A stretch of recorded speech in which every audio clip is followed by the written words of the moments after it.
नमस्कार, आप देख रहे हैं अपना उत्तर प्रदेश। मैं हूं आपके साथ सचिन चौहान।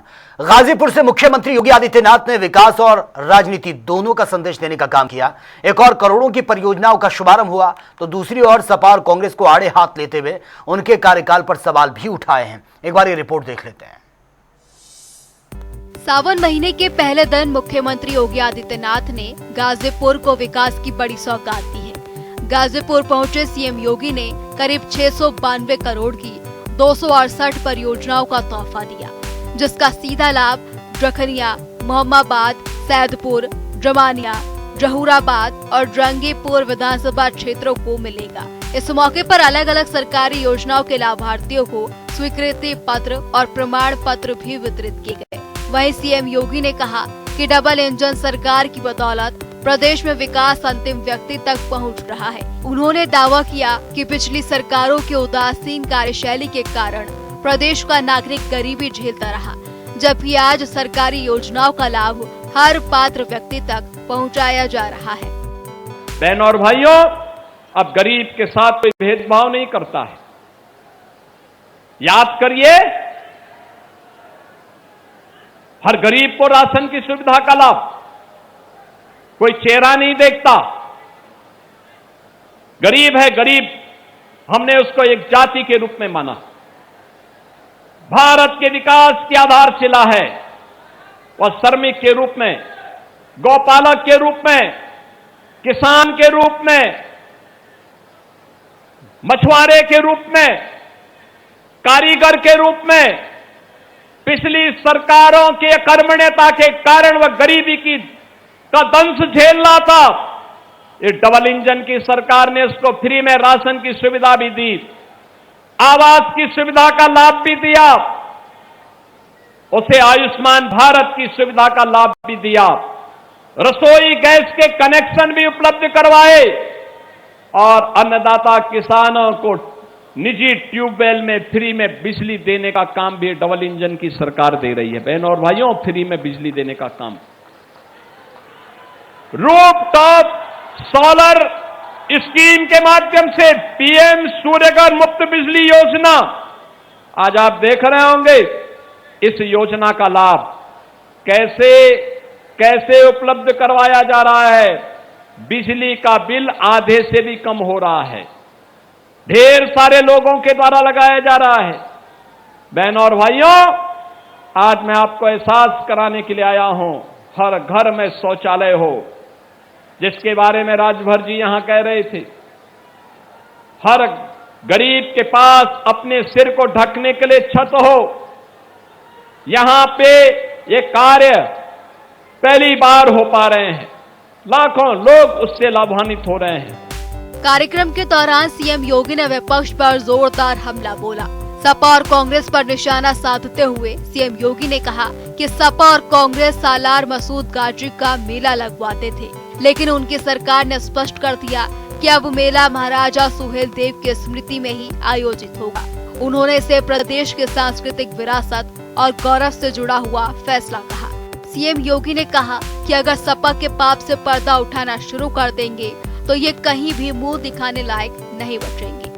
जिन्होंने पहचान का संकट खड़ा किया था, जिन्होंने युवाओं के रोजगार पर डकैती डाली थी, जिन्होंने अन्नदाता किसानों की खुशहाली को छीनने का कार्य किया था, जिन्होंने बेटी और व्यापारी के सामने सुरक्षा का संकट खड़ा किया था, जिन्होंने विकास के कार्यों को अपने कार्यकर्ताओं के हवाले लूट खसोट करने की पूरी खुली छूट दे रखी थी, आज वे लोग हमें आईना दिखाने का काम कर रहे हैं। आज वे हमें बोलते हैं, आज वे तमाम प्रकार के उपदेश देते हुए उपदेशक बने हुए हैं। बहनों और भाइयों, अगर समाजवादी पार्टी के पाप का पर्दा उठाना शुरू कर देंगे तो ये कहीं मुंह दिखाने लायक नहीं बचेंगे। ये जो पूर्वांचल एक्सप्रेसवे बना है ना, अकेले पूर्वांचल एक्सप्रेसवे में एक्सप्रेसवे नहीं बनी, लेकिन 1 इंच का काम नहीं हुआ, लेकिन इन्होंने 3000 करोड़ रुपए का वारा न्यारा कर दिया था ये समाजवादी पार्टी के लोगों ने। विकास परियोजनाओं की सौगात, लाभार्थियों को योजनाओं का लाभ और विपक्ष पर सियासी हमला। सावन महीने के पहले दिन गाजीपुर से मुख्यमंत्री योगी आदित्यनाथ ने विकास और विचारधारा दोनों को लेकर बड़ा संदेश देने की कोशिश की है। न्यूज डेस्क रिपोर्ट, जनता टीवी। बदायूं की धरती से अखिलेश यादव ने युवाओं के मुद्दे को सबसे आगे रखा है। उन्होंने कहा कि जिन नौजवानों ने लाठीचार्ज, वाटर कैनन और आंसू गैस का सामना किया, वही सरकार की सच्चाई जानते हैं। उन्होंने यह भी कहा कि सरकार अब जनता की आवाज सुनने के लिए मजबूर है, लेकिन सत्ता में बैठे लोग आज भी युवाओं की पीड़ा को नहीं समझ रहे हैं। उन्होंने कहा कि प्रधानमंत्री को बचाने के लिए मंत्री प्रधान को हटाना पड़ा। मुझे खुशी है इस बात की, न केवल दिल्ली में बल्कि पूरे देश में नौजवान और छात्र और नई पीढ़ी के लोग निकल करके आ गए और एक ऐसा आंदोलन छिड़ गया देश में कि सरकार को झुकना पड़ा। और वो नारा याद होगा, जंतर मंतर से उन छात्र नौजवानों लगाया था, झुकती है सरकार, झुकाने वाला चाहिए। जो सरकार अपने आप को ये कहती थी कि हम नहीं झुकेंगे, अंतर्गतवाद छात्र नौजवानों के उस आंदोलन के बाद उन्हें झुकना पड़ा। और सच्चाई तो ये है, प्रधानमंत्री जी को बचाने के लिए मंत्री प्रधान को हटना पड़ा। और जो घटनाक्रम हुआ है, प्रधानमंत्री जी तो अपनी मन की बात कहते रहे, उनकी मन की बात तो आपने सबने सुना। गृह मंत्री जी की मन की बात हम लोग नहीं सुन पाए। और सच्चाई ये है कि सांसदों जितने भी थे भारतीय जनता पार्टी के, उनके मन की बात सुन ली प्रधान जी ने और इस्तीफा दे दिया, क्योंकि वो सभी सांसद संकट में थे।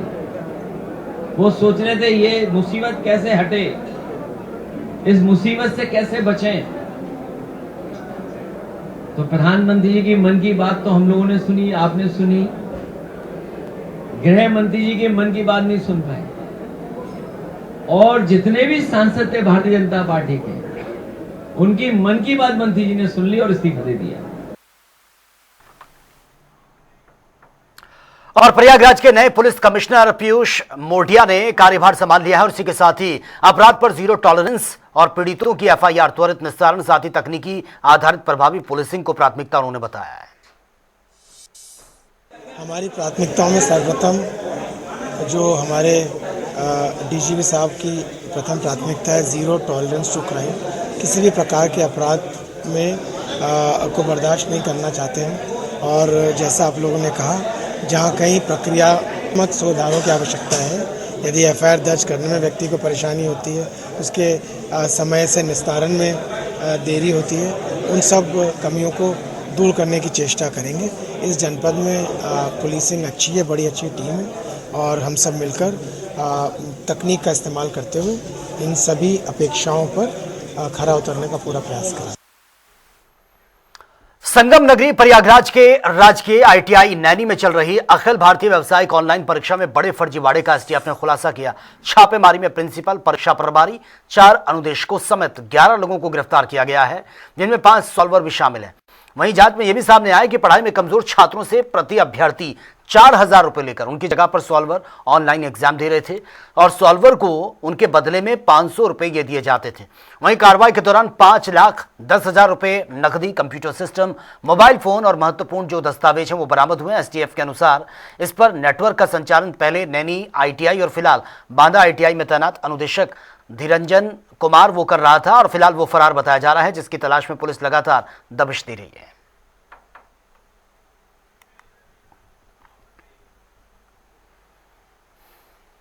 और वही गोरखपुर के जिला अस्पताल से लापता 10 साल की बच्ची की हत्या मामले में डायल 112 में तैनात सिपाही अभिषेक यादव को गिरफ्तार कर लिया गया है। पुलिस के मुताबिक आरोपी बच्ची को अस्पताल लेकर गया था, उसकी हत्या कर दी गई है। शुरुआती जांच में दुष्कर्म की आशंका भी जताई गई है, जिसकी पोस्टमार्टम रिपोर्ट से अब इसकी सच्चाई सामने आएगी। वहीं एसएसपी डॉक्टर कौस्तुभ ने आरोपी को 24 घंटे में बर्खास्ती और फास्ट ट्रैक कोर्ट में कठोरतम सजा दिलाने की बात कही है। फिलहाल सभी की निगाहें पोस्टमार्टम रिपोर्ट पर टिकी हैं, जिससे दुष्कर्म की आशंका समेत पूरे घटनाक्रम की जो तस्वीरें हैं वो क्लियर हो सकेंगी। रिंकू शर्मा की बिटिया, जिनका नाम था दीपिका, जिनकी उम्र लगभग 10 वर्ष थी, ये सदर अस्पताल के सामने से इनके द्वारा बताया गया था कि किसी मोटरसाइकिल पे एक वर्दीधारी व्यक्ति द्वारा अपने साथ लेके गया है, जो अभी तक लौट के नहीं आई। इस क्रम में पुलिस की कई टीमों को सक्रिय किया गया था, अभियोग पंजीकृत किया गया था। नंबर प्लेट को जब हम लोगों ने ट्रेस किया तो ये मोटरसाइकिल एक 112 में नियुक्त आरक्षी अभिषेक यादव, जो मूल रूप से गाजीपुर का रहने वाला है, उसका हुआ। अभिषेक यादव को पुलिस द्वारा गिरफ्त में लेके इसे सघनता से पूछताछ की जा रही थी और साथ ही हम लोगों के द्वारा मोटरसाइकिल को सीसीटीवी में बैक ट्रेस और फ्रंट ट्रेसिंग किया जा रहा था।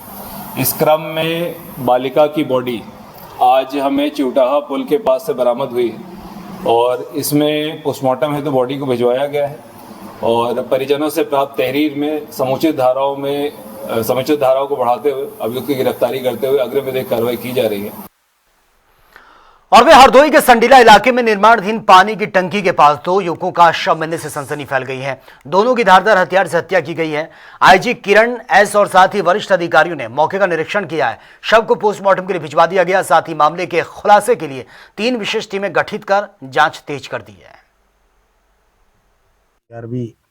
को सूचना मिली है कि इस जगह पे 2 बॉडी पड़े हुए हैं, तो तत्पश्चात पुलिस का टीम आके देखा गया तो इनका शिनाख्त अरुण और अभिषेक के नाम पे हुआ है। अरुण यहाँ कचौना का रहने वाला है, अभिषेक की दूर की रिश्तेदारी है पर वो लखनऊ के रहने वाले हैं।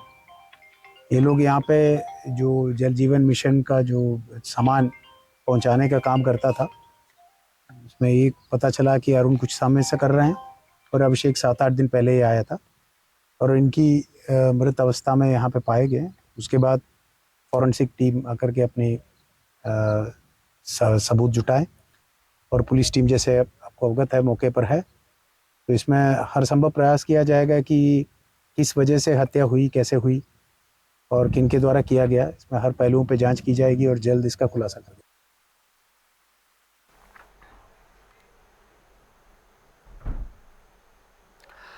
चलिए आगे बढ़ते हैं। सहारनपुर में कांवड़ यात्रा 2026 को लेकर नगर निगम के सेवा और व्यवस्था शिविर का शुभारंभ हो गया है। महापौर डॉक्टर अजय सिंह ने नगरायुक्त शिपू गिरी और अन्य जनप्रतिनिधियों के साथ इसका शुभारंभ किया और इस दौरान भगवान शिव के चित्र पर दीप प्रज्वलित करके शिविर का उद्घाटन किया गया है और साथ ही कांवड़ यात्रा 2026 व्यवस्था विवरण पत्रिका का भी लोकार्पण हुआ। इस दौरान महापौर ने कहा कि इस नगर निगम ने इस साल पहले से बेहतर व्यवस्थाएं की हैं। कांवड़ यात्रा हमारी सांस्कृतिक चेतना और लोक मंगल का उत्सव है।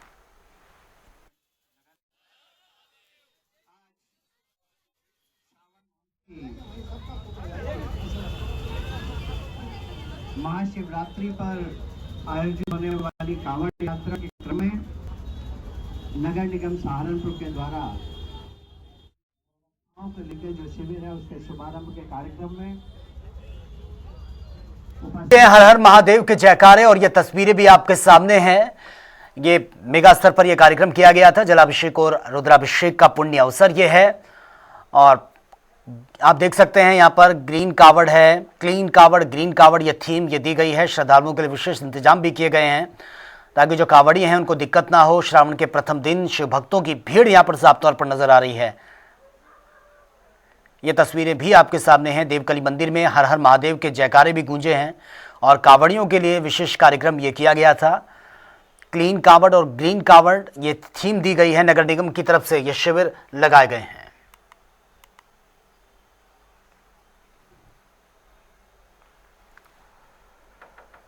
तो ये तस्वीरें आपके सामने हैं। नगर निगम का ये कावड़ सेवा शिविर जो है वो शुरू हो चुका है और ये तस्वीरें आपके सामने हैं।